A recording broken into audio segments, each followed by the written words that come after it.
ये पहली वाहिद एसएचओ हैं जो खातून लाहौर में तैनात हुई हैं, लेकिन उन्होंने जिम्मेदारी को बिल्कुल साइड पर फेंका। डाकुओं के साथ मिल गई, इनके घर से बरामद हुआ 9mm जिससे वारदात हुई थी। उस कौम का क्या बनेगा कि जहां पर एक औरत जो है डाकुओं के साथ मिल जाए। एक बात याद रखें, जिस मुआशरे में सजा और जजा का सिस्टम राइज हो जाता है वो मुआशरा तरक्की की तरफ गामजन हो जाता है और वो तरक्की याफ्ता मुआशरा बन जाता है एक दिन। जिनको एसएचओ की सीट पर बिठा दिया गया, माशाल्लाह उनकी फिजिक और उनका चेहरा देख के लगता है कि उनको तो कोई मॉडल होना चाहिए था, तो उनको तो पुलिस इंस्पेक्टर होना ही नहीं चाहिए था। एक जगह पर डाकू आए थे वारदात करने के लिए, तो वो जब भागे तो वो गाड़ी वहीं पे छोड़ गए। तो गाड़ी की नंबर प्लेट जो लगी होती है वो ग्रीन कलर की थी। जब गाड़ी खोल के अंदर से चीजें चेक की, अंदर से एक और नंबर प्लेट निकली। उस नंबर प्लेट से वो डाकू ट्रेस हुए, उन डाकुओं को पुलिस ने पकड़ा, वहां तक पहुंची। फिर उन डाकुओं से क्लू मिला कि जनाब मैडम सनिया साहिबा भी इनकी पार्टनर है और इनकी हिस्सेदार है। बिस्मिल्लाहिर्रहमानिर्रहीम। आप देख रहे हैं न्यूज़ टीवी, मैं हूं आपका होस्ट राना दिलशाद।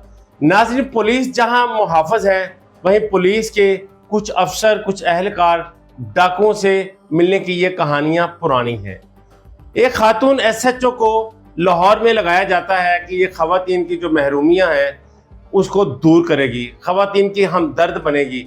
लेकिन थाना कान्हा के इलाके में तैनात एसएचओ सनिया आराई जो डाकुओं के साथ मिली भगत कर कर उनको तहफ़्फ़ुज़ फराहम करती थी, सनिया आराई पर एफआईआर भी दर्ज कर दी गई है और उसको गिरफ्तार भी कर लिया।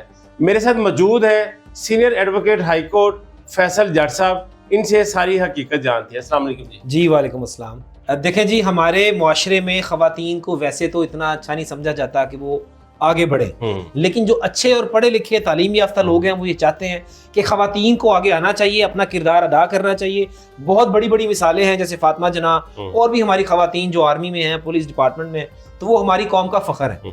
लाहौर की ये जिनका आप जिक्र कर रहे हैं कान्हा थाने में, ये पहली वाहिद एसएचओ हैं जो खातून लाहौर में तैनात हुई हैं, उनका एजाज था और कान्हा में उनको ये जिम्मेदारी दी गई, लेकिन उन्होंने जिम्मेदारी को बिल्कुल साइड पर फेंका। एक वर्दी मिलना बाइसे नेमत, डाकू बन गई, डाकुओं के साथ मिल गई, इनके घर से बरामद हुआ 9mm जिससे वारदात हुई थी, जिससे चली थी और इनके ऊपर एफआईआर दर्ज करके इनको गिरफ्तार कर लिया गया। इनके खिलाफ एफआईआर हुई है और ये और भी चीजें निकल आएंगी कि उस कौम का क्या बनेगा कि जहां पर एक औरत जो है डाकुओं के साथ मिल जाए, तो फिर क्या पीछे रह जाएगा।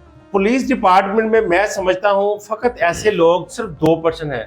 98% इंतहाई ईमानदार काबल पुलिस अफसरान मौजूद हैं, लेकिन ये जो 2-4% की रेशो है वो उनको भी गलत करती है, नेक नामी उनकी भी ख़राब करती है। अब लाहौर में है शहरियार बानो एसपी हैं, मनजा हाशमी हैं जो एसपी भी हो गई हैं। जो बंदा तो मुल्क व कौम की खिदमत करने की गरज से सामने आता है वो तो बहुत बड़ी बड़ी मिसालें भी मौजूद है। अमारा अतर है, इसी तरह एसपी आयशा भट्ट है। देखें, मैं ये समझता हूं कि ये जब तक सजाएं नहीं दी जाएंगी ना, एक बात याद रखें, जिस मुआशरे में सजा और जजा का सिस्टम राइज हो जाता है वो मुआशरा तरक्की की तरफ गामजन हो जाता है और वो तरक्की याफ्ता मुआशरा बन जाता है एक दिन। लेकिन जब हम ये देखें कि बस जी सानू सीट मिली है तो असी ओदा नाजायज फायदा चुकीए, असी फिरौन बन जाइए। लोग, गरीब लोग क्या कहते हैं कि जनाब ये जो सरकारी सीट पर बैठते हैं ये पाकिस्तान में वाहिद ऐसे है कि जनाब जितने सरकारी मुलाजमीन हैं वो अवाम को खज्जल और जलील करने की तनख्वाह लेते हैं। तो वो बात इन जैसे सनिया आराई जैसी जो लोग हैं उन पर ये बात फिट बैठती है कि उसके माँ बाप ने उसकी तरबियत कैसी की है। अब ये जो एसएचओ साहिबा जिनको ये एजाज हासिल हुआ कि लाहौर की पहली एसएचओ बनी है, तो ये तो कोई नाम अपना पैदा करती, ये तो कान्हा में जराइम पेशा लोगों को पकड़ दी, उनके जनाब शराबों की भट्टियां बंद कर दी, नशा बेचने वालों को अंदर कर देती, तो इसको तो सलूट बजने थे। तो ये जो सनिया मैडम हैं जिनको एसएचओ की सीट पर बिठा दिया गया, माशाल्लाह उनकी फिजिक और उनका चेहरा देख के लगता है कि उनको तो कोई मॉडल होना चाहिए था, तो उनको तो पुलिस इंस्पेक्टर होना ही नहीं चाहिए था, या वो पता नहीं कोई सिफारिश से बन गई हैं या कैसे बन गई हैं। तो मैं आपको बताऊं कि पाकिस्तान में जो जराइम बढ़ता है ना, वो पुलिस की मिली भगत से उसके बगैर नहीं बढ़ता। किसी भी इलाके में कोई भी कोई छोटा मोटा पुलिस ऑफिसर, कोई छोटी मोटी रिश्वत, तो ये इनकी वजह से ही काम चलते हैं। अगर पुलिस डिपार्टमेंट 100% ठीक हो जाए, इसकी पूरी चेक एंड बैलेंस हो जाए, जो ऊपर के इनकी अथॉरिटीज हैं पुलिस डिपार्टमेंट की, वो पूरा चेक एंड बैलेंस रखें, तो मैं आपको गारंटी कर सकता हूँ कि अदालतों का रश कम हो जाएगा, तो वकील भी मक्खियां मारन के बह के, अगर ये इंसाफ के ऊपर काम करना शुरू कर दें। फैसल भाई, जो थाना कान्हे में सनिया आराई ने डाकुओं को फैसिलिटेट किया, वो कहानी क्या थी? वो डाकुओं को जो फैसिलिटेट किया है वो एफआईआर है, वो एफआईआर आपके सामने है, टीवी पर चल रही होगी। उस एफआईआर में लिखा गया है कि वो जो एक जो है ना उसकी वजह से सारी चीज सामने आई है। वो जो पिस्टल इनके घर से बरामद हुआ, एक एफआईआर एप्लीकेशन आई थाने में, तो उस एप्लीकेशन में ये कहा गया कि मेरी जो वारदात हुई थी वो एक डाकुओं ने वारदात डाली, उसके बाद वो चीजें हमने आपस में डिवाइड करनी, उन्होंने डाकुओं ने जो जो हिस्सेदार थे, तो उसमें से हिस्सा इनका भी निकला। तो जो फिर वो वारदात हुई, वारदात होने के बाद जो वहां इस्तेमाल किया गया वारदात में उसकी भी चली वहां पे।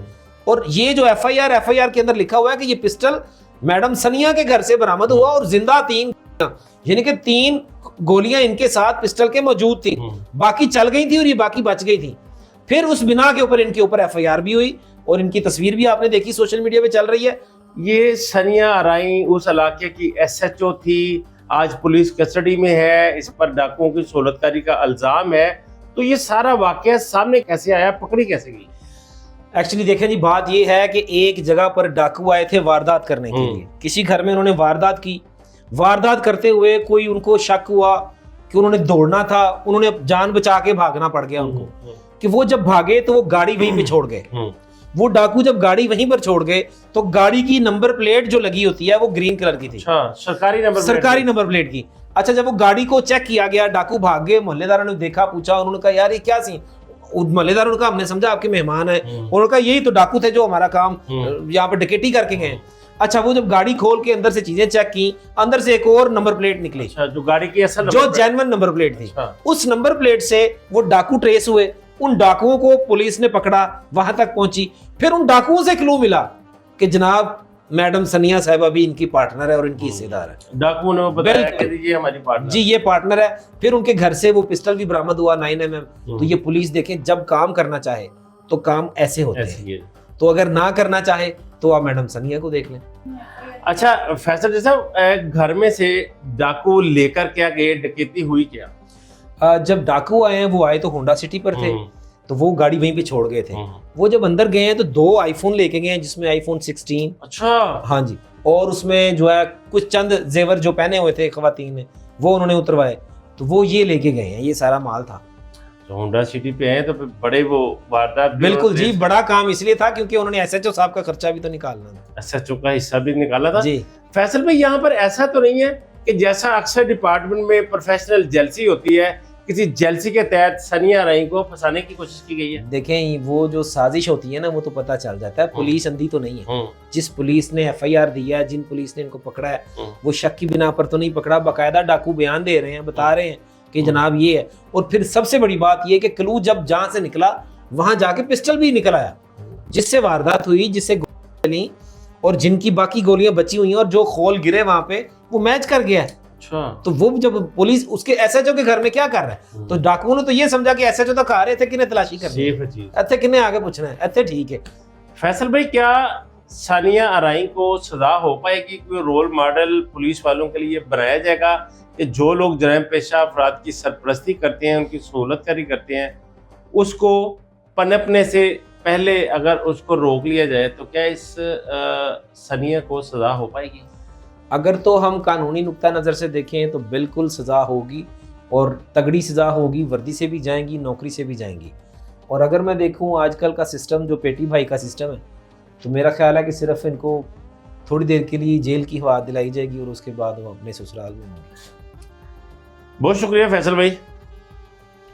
नाज़रीन, आपने एसएचओ सनिया अराई की जो सारी कहानी थी वो सारी आपने सुनी। यकीन जाने कि आज मेरा सर शर्म से झुक गया है, वर्दी का तकद्दस पामाल किया गया। मेरे घर से भी पुलिस ऑफिसर है, मुझे आज बड़े शर्म से ये बात करनी पड़ी है कि एक एसएचओ ने ऐसा घिनौना काम किया, वर्दी का तकद्दस पामाल किया, वर्दी पर दाग लगाया। अब देखते हैं, ये सारी चीज़ें तो सामने आ गई, लेकिन मैं उम्मीद करता हूँ डिपार्टमेंट से कि अगर तो सानिया अराई वाकई डाकुओं की सहूलतकार थी तो इसको सजा दी जानी चाहिए। आपकी क्या राय है? कमेंट बॉक्स में अपनी राय का इजहार जरूर कीजिएगा। इजाज़त दीजिए, अल्लाह ने के बाद।